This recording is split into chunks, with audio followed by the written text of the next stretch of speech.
Poland's agriculture minister has said that talks with Ukraine about grain imports are on track. Warsaw also reiterated its demand for the withdrawal of Ukraine's complaint against Poland at the World Trade Organization. This comes after a dispute between the two countries. Earlier this month, Poland, Slovakia and Hungary decided to extend a ban on Ukrainian grain imports. This was to protect farmers from a surge in the commodities market. Russia has hit Ukrainian port infrastructure and grain storage facilities in an overnight drone strike. Ukraine says that 2 people have been injured in the attack. A border checkpoint building, storage facilities, and more than 30 trucks and cars were also damaged. Russia has blamed the United States for the Nord Stream gas pipeline explosions last year. Russia's UN ambassador has said that there is emerging evidence which suggests American involvement. In September last year, several blasts ruptured 3 out of 4 Nord Stream gas pipelines. The Nord Stream pipelines run beneath the Baltic Sea and link Russia and Germany. Russia's most prominent opposition leader, Alexei Navalny, has lost an appeal. This was against an extra 19 years in prison. The new term extends his total sentence to more than 30 years. Last month, Navalny was convicted on 6 charges related to extremist activity, which he denies. Navalny's lawyer has said they plan to appeal again. North Korea has said it will deport US soldier Travis King. Pyongyang will deport him after finishing its investigation into King's quote-unquote illegal entry. However, it has not specified how, when or where he will be expelled. In July, King crossed the border from South Korea during a tour. US officials have said they believe King crossed the border intentionally. More than 100 people have died and 150 have been injured after a major fire broke out at a wedding party in Iraq. The fire ripped through a large event hall after fireworks were lit during the celebration. Iraqi officials say that the building was made of highly flammable construction material, which contributed to its rapid collapse. A team of India's Central Bureau of Investigation, or CBI, is headed to the northeastern state of Manipur. This is to investigate the killing of 2 students. Several photos of the bodies of 2 missing Meitei teenagers appeared on the internet.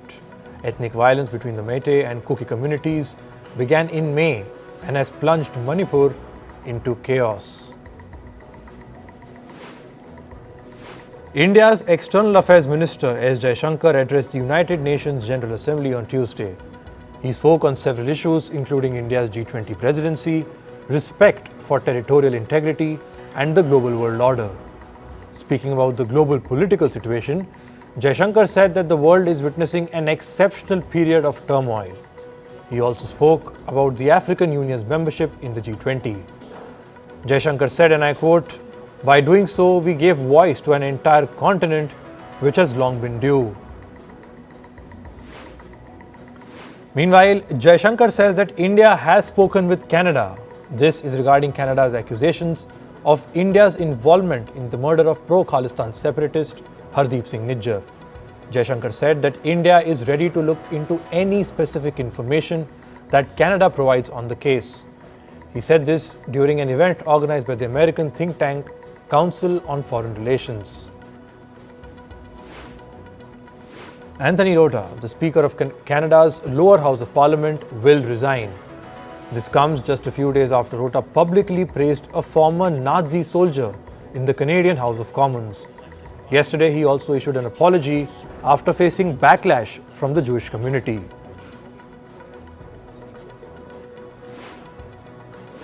A New York court has found that former US President Donald Trump misrepresented his wealth. Trump and his family inflated the value of his properties and other assets to suit their business needs. A judge has said that Trump, his adult sons Donald Jr. and Eric, and the Trump Organization were involved in the fraudulent activity.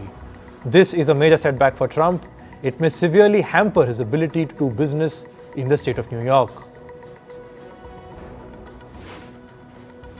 The US has announced aid worth $11.5 million for Nagorno-Karabakh. This was during US official Samantha Power's visit to Armenia's capital, Yerevan. She also called for Azerbaijan to maintain the ceasefire and protect the rights of civilians in the region. Power added that Azerbaijan's use of force was unacceptable and that Washington was looking at an appropriate response. Former Pakistan Prime Minister Imran Khan has been moved to a new jail with better facilities. About a dozen supporters gathered outside Adiala jail, throwing rose petals and chanting as Khan arrived. He was jailed in August in connection with a corruption case. A court suspended his prison term weeks later. However, his release was prevented due to a custody order in another case.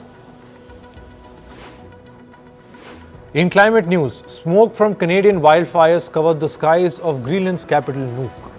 Officials say the smog is having an adverse impact on the air quality of the city. The smoke drifted from Canada over the Atlantic Ocean and settled over Greenland. Canada has been battling wildfires since April. Torrential rains flooded the streets of Thailand's capital Bangkok yesterday. Residents were seen wading through knee-deep waters due to flash floods. Thailand's National Weather Department has issued a heavy rainfall warning in Bangkok throughout this week.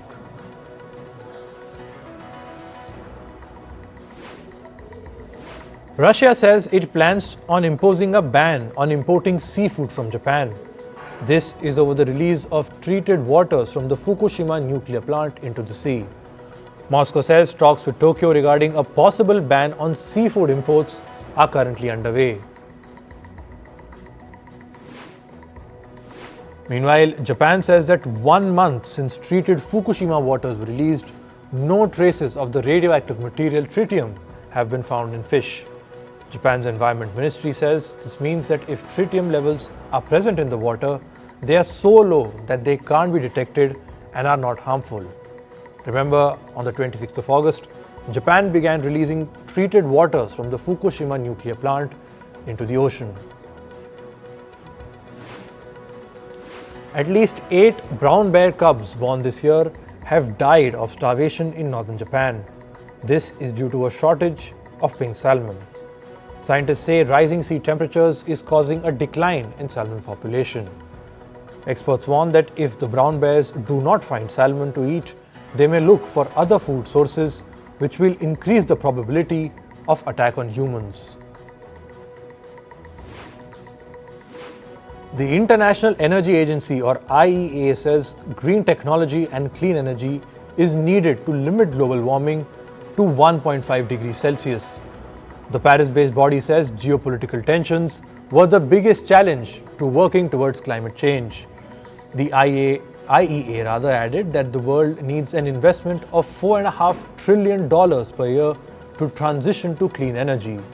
As per their estimates, nations were only investing over $1.5 trillion per year. A fire has erupted at a Tesla lithium battery storage unit in the Australian state of Queensland. Authorities have warned nearby residents to stay indoors due to hazardous smoke. The incident has sparked outrage as people question the government's energy policies. Meanwhile, Tesla has advised fire marshals to let the fire to burn out, which may take several days.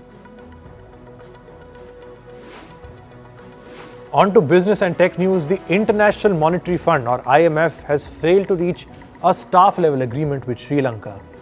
This is to keep a $3 billion bailout on track and unlock more funds. The agreement couldn't be reached due to a potential shortfall in the government's revenue generation. Sri Lanka will now have to hold more discussions with the lender to ensure it can meet targets.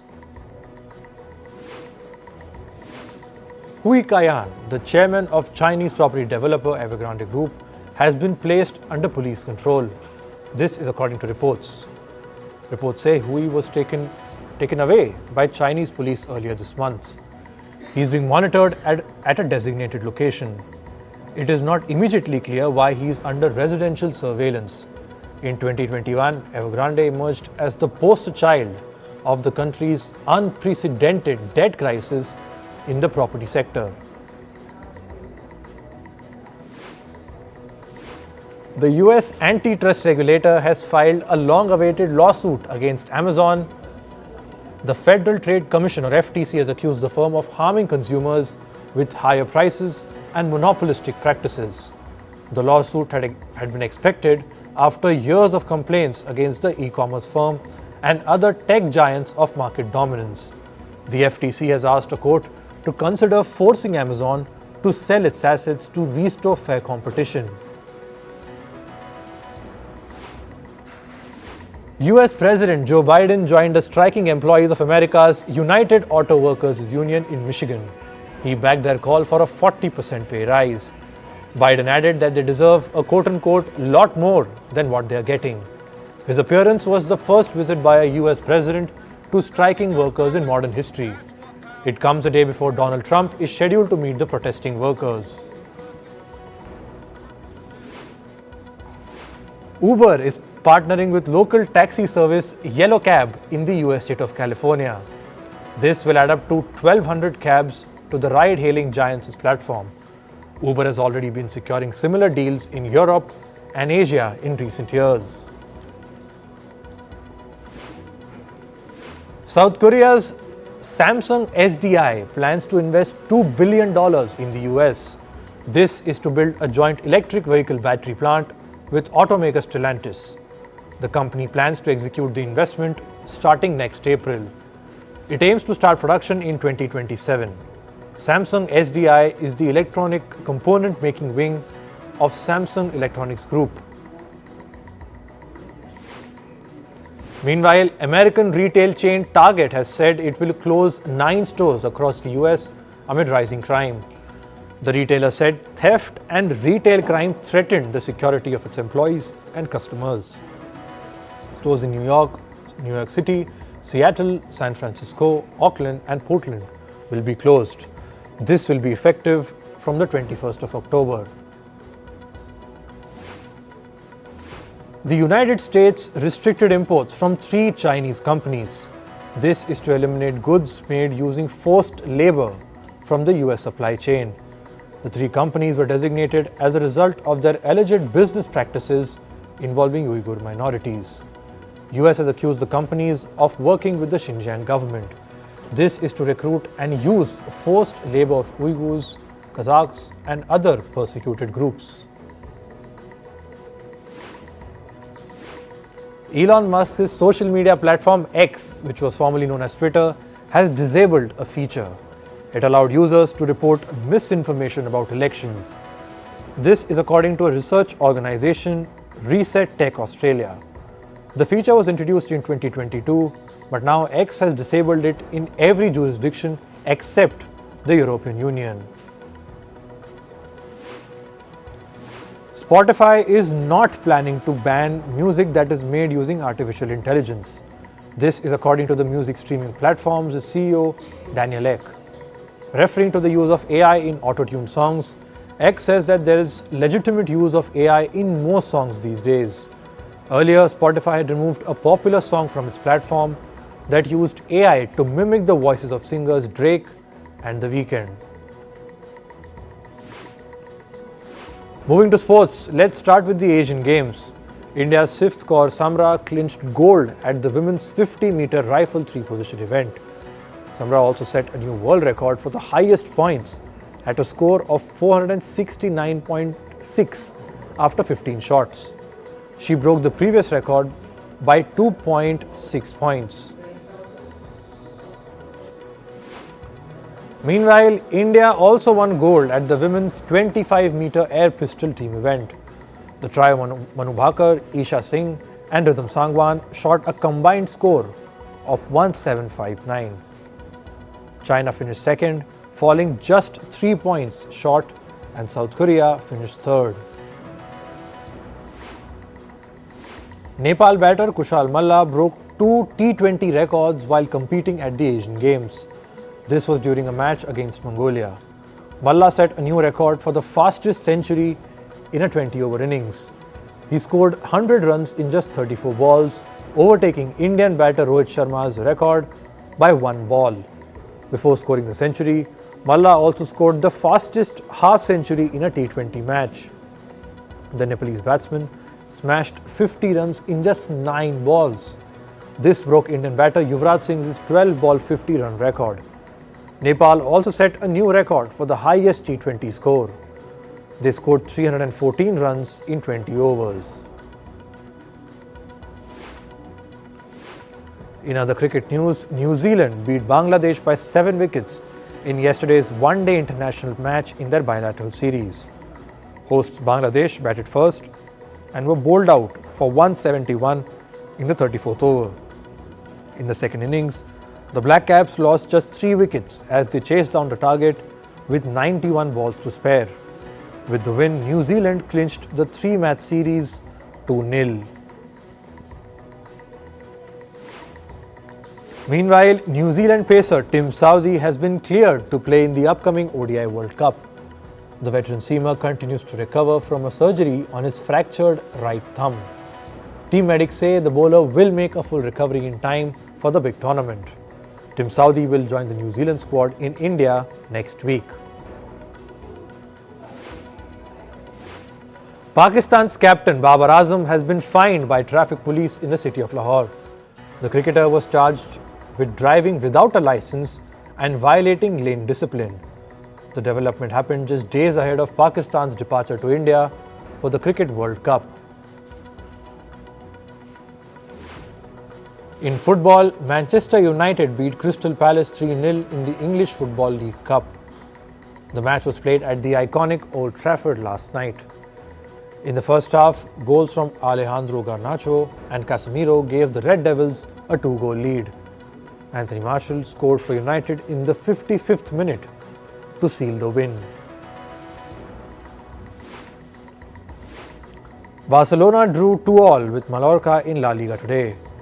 The hosts took an early lead with a goal in the 8th minute. Barca equalized in the 41st. The hosts then scored 3 minutes into first half injury time to enter half-time with the lead. In the second half, visitors Barcelona levelled the match with a goal in the 75th minute. It was a rough game of 90 minutes with a combined 26 fouls, 5 yellow cards and 1 red card. UEFA has spoken out in favour of Russia returning to European competitions. The European football body will reintroduce Russia's junior teams in competitions this season. UEFA says children should not be punished for the actions and responsibilities of adults. The football body is even mulling the return of Russian match officials. In 2022, UEFA had banned Russian teams and match officials from European games over the country's invasion of Ukraine. In tennis, Indian veteran Leander Paes has become the first Asian male to be nominated to the International Hall of Fame.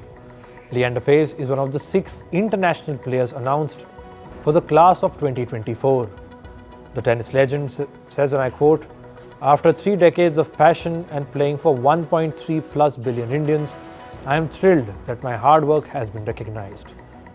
Leander Paes has won 18 Grand Slam titles and a bronze medal at the 1996 Atlanta Olympics. In entertainment news, the Writers Guild of America, or WGA, have decided to end their 5-month-long strike. The board members of the union voted to accept a deal with Hollywood studios. Union members are calling the deal exceptional. From today, the writers can resume work on Hollywood projects. While talk shows will be the first to return, scripted shows might still take a while.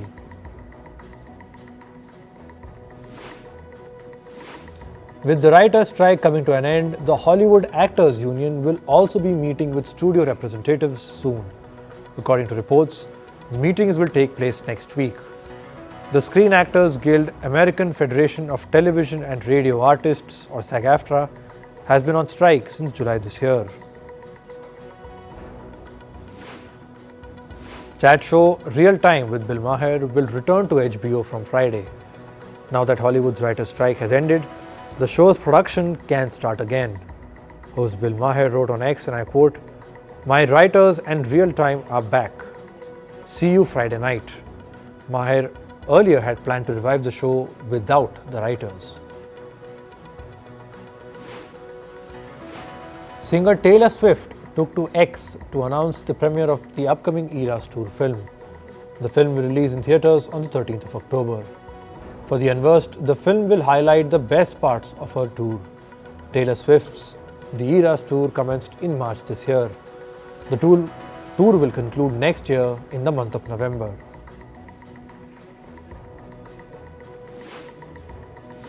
Singer Pink had to ask a concert goer to exit her show in Texas' San Antonio. A man stood in front of the stage with a poster stating "Circumcision, cruel and harmful." As the security escorted the man outside, Pink said that she feels bad for him. The incident happened at the Summer Carnival tour stop in San Antonio. Singer Shakira is in hot water with Spanish prosecutors. She's been charged with failing to pay her taxes for the year 2018. Shakira is $7.1 million short on tax payments against her income for that year. The singer allegedly used an offshore company in a tax haven to evade her tax obligations. Shakira, who currently lives in Miami in the US, has reportedly received a legal notification from Spanish authorities. American singer and actor Dove Cameron spoke about dealing with depression her entire life. The 27-year-old singer opened up about her mental health journey in an interview. Cameron revealed that there have been times when she has felt incredibly suicidal. The singer was 15 years old when her father, Philip Allen Hosterman, died by suicide. Cameron spoke about her mental health journey because she wants it to be destigmatized. English comedian David Williams has filed a case against the production company Britain's Got Talent. The former Britain's Got Talent judge has filed a data protection suit. Last year, a leaked transcript of the show revealed that Williams was making explicit sexual comments about contestants.